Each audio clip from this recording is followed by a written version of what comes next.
ከፌዴራል መንግስት ውጪ ያለ ተዋዋይ አድርጎ ያወቀው ህወሓትንና ህወሓትን ብቻ በመሆኑ ነው።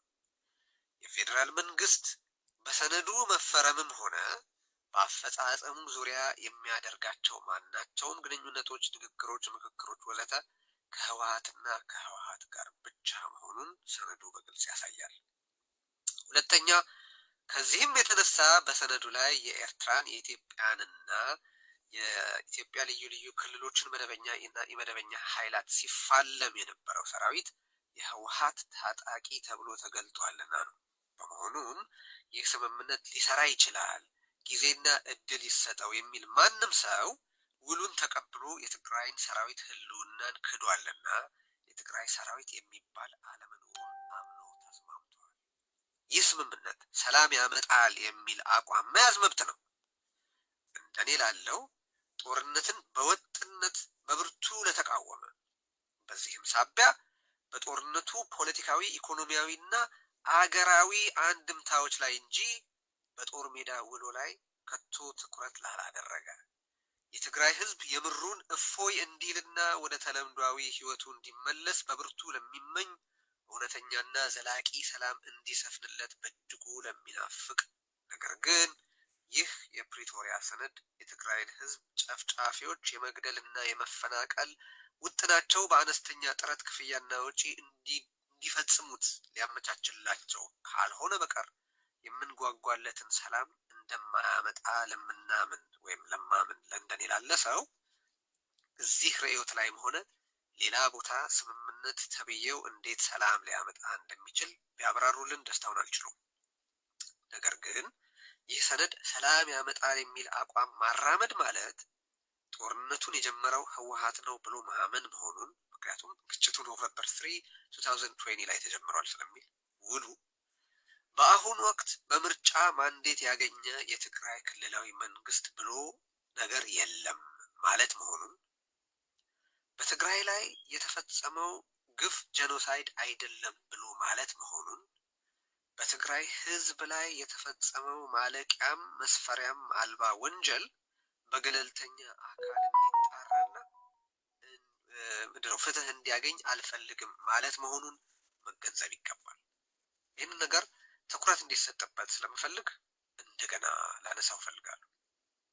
ይሄ ሰነድ ይሰራል ብሎ ማለት መብት ነው፣ ምንም ችግር የለውም እሱ። ነገር ግን ሰነዱ ይሰራል ካሉ በኋላ መባል የማይችሉ ወይም እርስ በርስ የሚቃረኑ ነገሮች መኖራቸውን ግን ማወቅ ይገባል። ይሄ ሰነድ ይሰራል ወይም ሰላም ያመጣል ማለት ወይም ይህን ሰነድ ተቀብየዋለሁ በቃ ጥሩ ነው ማለት ጦርነቱን የጀመረው ይዘቱን ተቀብየዋለሁ ማለት ነው። ጦርነቱን የጀመረው ህወሓት ነው ብሎ ማመን መሆኑን፣ በአሁኑ ወቅት በምርጫ ማንዴት ያገኘ የትግራይ ክልላዊ መንግስት ብሎ ነገር የለም ብሎ ማለት መሆኑን፣ በትግራይ ላይ የተፈጸመው ግፍ ጄኖሳይድ አይደለም ብሎ ማመን ማለት መሆኑን፣ በትግራይ ህዝብ ላይ የተፈጸመው ማለቂያም መስፈሪያም አልባ ወንጀል በገለልተኛ አካል እንዲጣራና ፍትህ እንዲያገኝ አልፈልግም ማለት መሆኑን መገንዘብ ያስፈልጋል። ምክንያቱም ውሉ ተጠያቂነትን በተመለከተ በኢትዮጵያ መንግስት ወይም በኢትዮጵያ ህገ መንግስትና በአፍሪካ የሽግግር ፍትህ ማዕቀፍ ይከወናል ስለሚል ለሰነዱ መተግበር ጊዜና እድል እየጠየቁ የትግራይ ሰራዊት፣ የትግራይ መንግስት፣ ገለልተኛ የማጣራት ሂደት፣ ሙሉ ተጠያቂነትና ጄኖሳይድ የሚሉትን ቃላት መጠቀም የወሰዱትን አቋም ትርጉምና ምንነት እዚያው በዚያው መጻረርና የሚናገሩትን አለማወቅ ነው። ስለዚህ ውልና ስለ ሰላም ቆየት ብዬ እመለሳለሁ።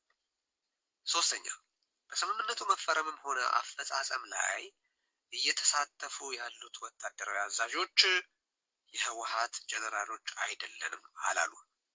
ምክንያቱም ግልጽ ነው። ያንን ባሉበት ቅጽበት በስምምነቱ ሂደት የመሳተፍ ቁመናቸውን ወይም ፉቲንግ ያጣሉ።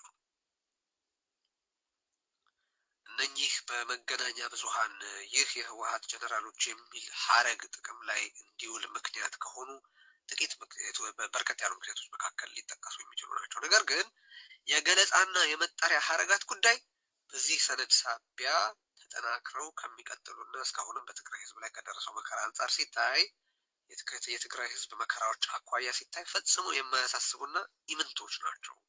ተከታታዮቻችን ስላነሱት አድሬስ ያደረግነው እንጂ ትርጉም ሊሰጣቸው የሚገቡ ነገሮች ናቸው ብዬ አላምንም። ስለሆነም በሰነዱ አንኳር ይዘትና ተከታይ መራራም ሆነ የማይመር ውጤቶች ላይ በማተኮር መነጋገር ይበልጥ የሚበጅ ይመስለኛል። እንግዲህ ዛሬ እናነሳቸዋለን ካልናቸው ጉዳዮች መሀል አንዱ በሰኞ ኖቬምበር 7